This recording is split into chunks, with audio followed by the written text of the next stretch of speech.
are one of the 42 million Americans on the doorstep of a hunger crisis. SNAP federal food assistance set to run out of money in less than 24 hours. A lifeline for Americans like Melissa Miles from Michigan and her son. I don't see how we are one of the wealthiest countries in the world, yet we're willing to let people go hungry, all because people can't communicate and agree.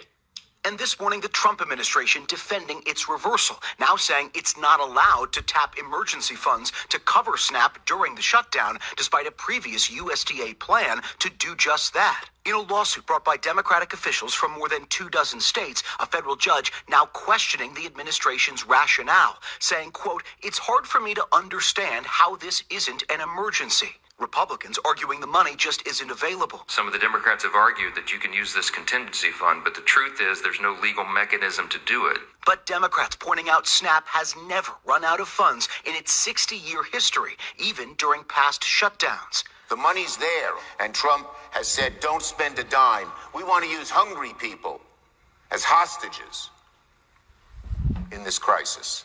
This weekend, SNAP benefits now set to halt in every state but one. And this worsening food crisis now on a collision course with the issue at the heart of this shutdown, expiring Obamacare tax credits. Starting Saturday, more than 20 million Americans will see how much their insurance costs could skyrocket. People like Stacey Cox.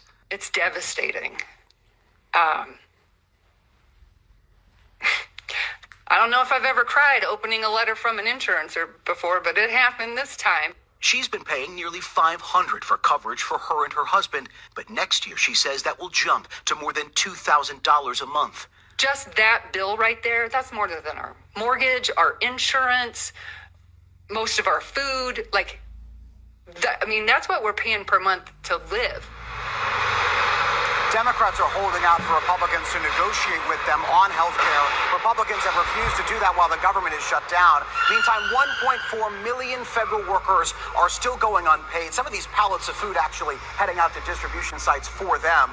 Congress, by law, is still being paid during the shutdown. Their checks will go out tomorrow, and the Senate is on recess for the weekend. 42 million. Every time I see something, we're about to witness the largest chimp out in history because EBT and SNAP benefits are going down. The reason why this is up until November is because there's a backup reservoir, but with all the news of SNAP being shut off for millions of Americans, I'm seeing a lot of people across various platforms posting things like this. Why are our tax dollars subsidizing lobster for SNAP recipients? Every time I see something like this, the thought comes across my mind that we as Americans generally hate poverty. But for many of us, that doesn't mean hating the conditions that bring people to poverty. It means hating poor people. There's a general idea that a lot of people have, I think, that poor people need to be made to suffer. All three of them put out formal statements.